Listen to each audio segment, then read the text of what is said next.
Welcome to my channel. ASUS ROG Rapture GT-AXE16000 Quad-Band Wi-Fi 6E Setup.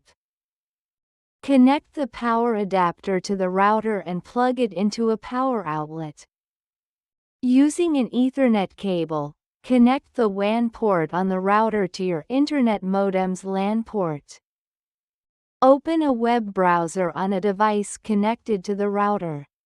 By default, you should be redirected to the ASUS Setup Wizard.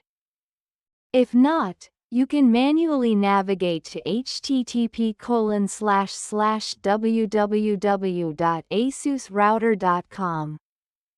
For any technical issue 1-866-889-0666.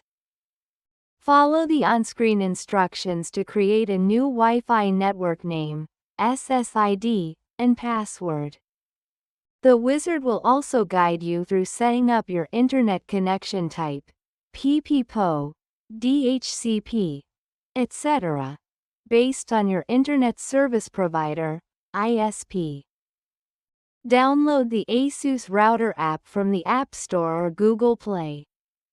Open the app and follow the on-screen instructions to add a new router. The app will guide you through a similar setup process as the web interface.